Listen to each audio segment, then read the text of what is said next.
Welcome back. She can't wait to talk about Alabama. Ann Coulter, American social and political commentator, writer, syndicated columnist, and a lawyer, just in case you didn't know. How you doing, Ann? Fantastic. How about you? I'm fine. You know, the whole world is trying to blame Trump and trying to blame Bannon and everybody else on this loss. I think this is all about Roy Moore, personally. I'm a little ticked off at all of them, though I have bitten my tongue, though I have at least a half dozen friends who can provide affidavits that this was my position, which I indicated just as the polls closed.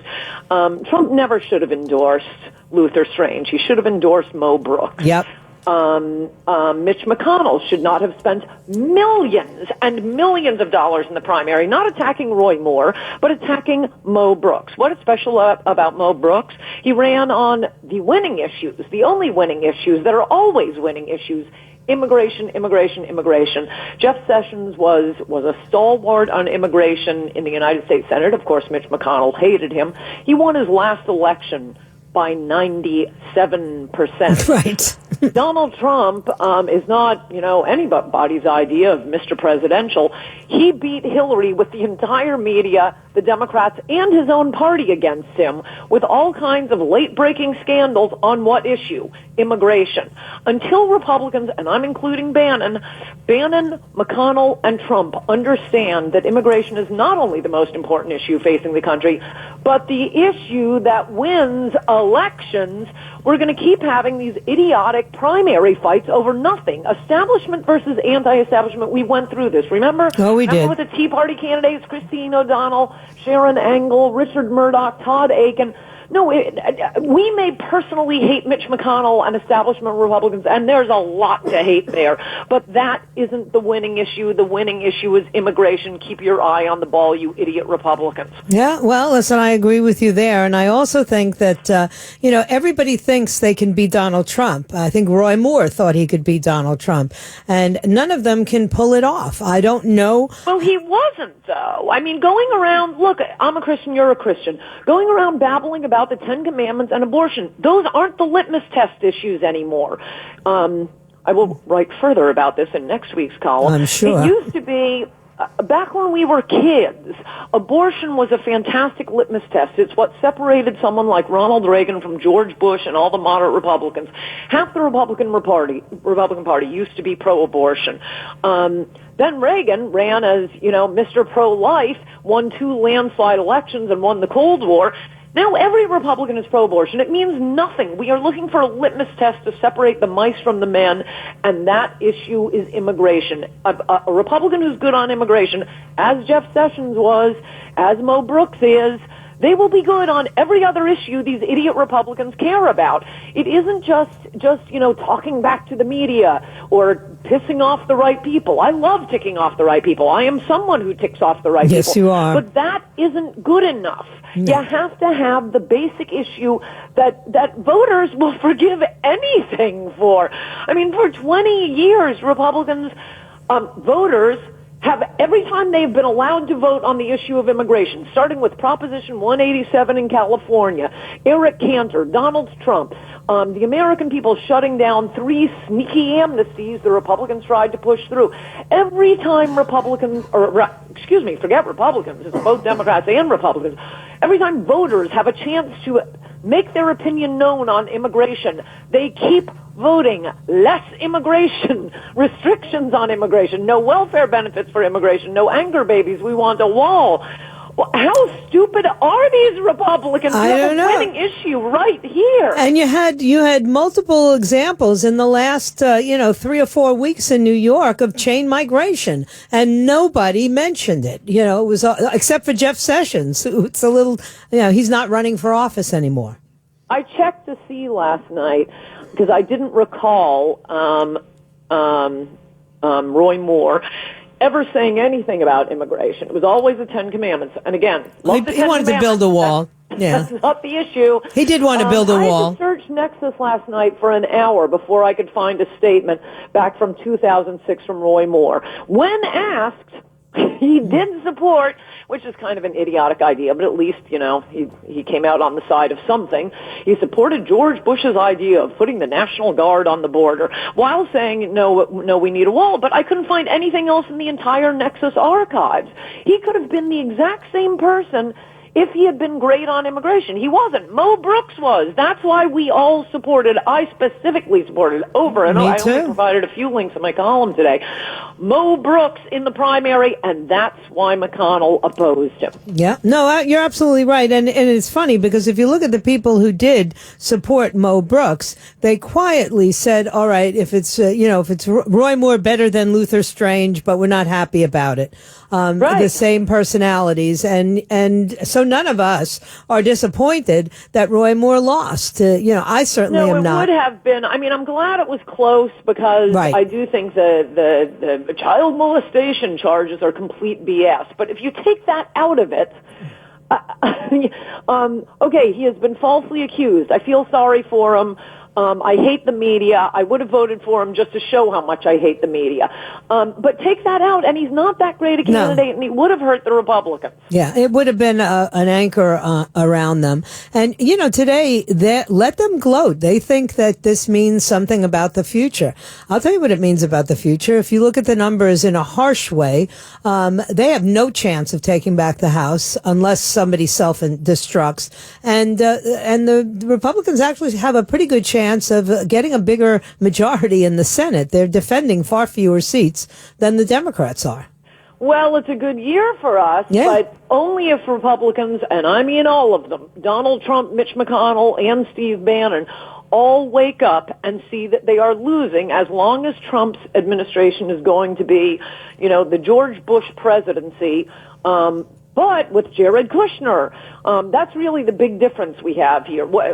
Get back to the issues, he hasn't even gotten to them yet, the issues he won on. Otherwise, Alabama proves Trump's base won't follow him blindly just because they love him.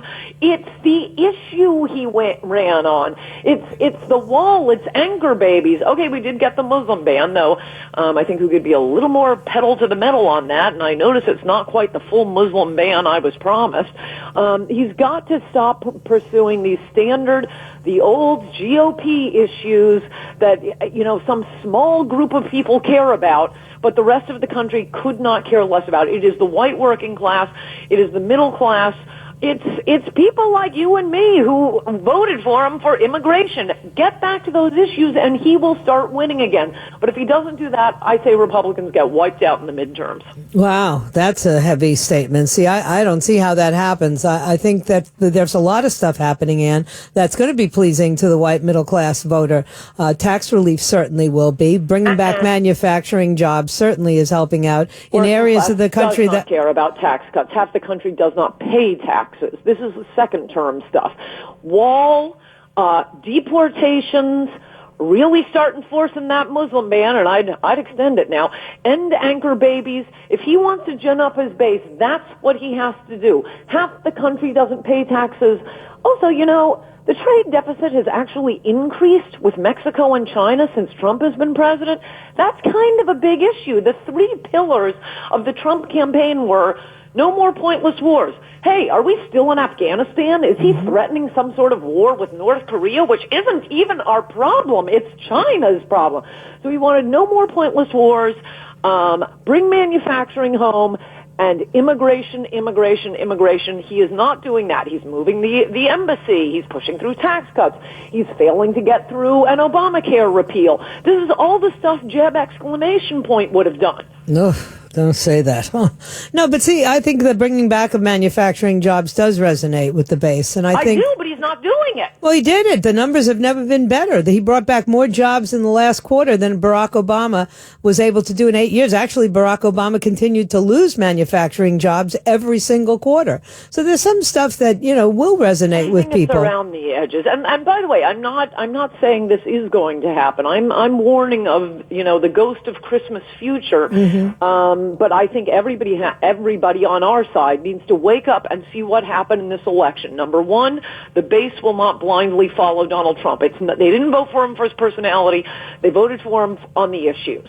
Number two, Steve Bannon can't just run candidates because they're anti-Mitch McConnell. I mean, I love Bannon and I hate Mitch McConnell, but that is not the winning issue. He's got to choose his primary candidates against Republicans very carefully, and it's got to be on the issue of immigration. Yeah, The anti-McConnell thing may gin up 10% of the voters. That's not enough to win elections, and we are just going to lose Senate seats that we ought to be winning, and some we already hold and we're sacrificing, as happened in Alabama. And McConnell, good grief, is he ever going to learn? He's got to tell the Chamber of Commerce, drive them around with a gun to their heads for an hour, saying, we can give you tax relief, we can give you regulatory reform, we can give you tort reform, but we can't give you anything if we keep giving you cheap labor. Yeah. No, listen, I certainly agree with you on that issue, and I see that it's very slow to bring about, but he has absolutely no assistance from either any of the cabinet or from his from his Congress. Own advisors in the White House. Yeah, I mean, he is really alone out there, and I think he has taken it on as in a way that I never believed anybody could. I mean, look, Ann, they have set out to impeach this president since before he took office, and they are relentless. 69 of them, including Lois Frankel, standing up there yesterday. We want an investigation. I mean, give me a break. Trent. No, I know he is up against the swamp is worse than you or I ever. Imagine, but it would really help him in fighting the swamp if he hired better people himself in his own White House. Yeah, well, listen, that's another thing about Donald Trump is that we're learning that some of this loyalty stuff he has to put aside. Buy them a new house, but don't take them to Washington with you. Well, he's not particularly loyal to the people who supported him. Where's Corey Lewandowski? He attacks Jeff Sessions. Writing books. He's loyal to his family. I mean, that's what I'm talking about. The bad aspects of Trump are going to kill him. And he's smart and he has amazing political instincts. If he would just go back to those amazing political instincts and hire people like Corey Lewandowski, like Pat Caddell, like Mickey Kaus. Like Chris Kobach. Yeah, you and I could name off the top of our heads a dozen highly qualified, Ivy League educated, rock solid immigration patriots. But they're no place near the White House. No, it's all, who did Reince Priebus or Jared Kushner suggest? Yeah, and putting Sessions in as the AG instead of as Homeland Security or ICE or something was a foolish move, a waste of time. And he just doesn't. He's a polite old dude who I love dearly from Alabama, but he can't take on the Muellers and the Rosensteins of the world. Those. No, I can name another dozen people who should be the Deputy Attorney General. I mean, It is true that Sessions had to recuse himself from anything having to do with the campaign. It's silly to complain about that. No, but that's why you don't make him AG. Rosenstein is his deputy. And Rosenstein, by the way, he was president of the Federalist Society at Harvard. It's not a crazy idea, but he's part of the swamp. Yeah, they're all part of the swamp. And I'm beginning to think that even Jeff Sessions is part of the swamp. So we'll see. We'll see. It's kind of crazy, but you're fired up. The new column came out today? It just got posted. All right, so we'll have we'll link that up at the website. When are you coming down here? We're supposed to have our. I may be coming to your Christmas party tonight. Ew, really? Yes, I was invited off camera. All right, well, that's very interesting. I wasn't planning on going, but you'll have a good time nonetheless. All right, I will talk to you soon. Okay, talk to you soon, Joyce. Bye-bye.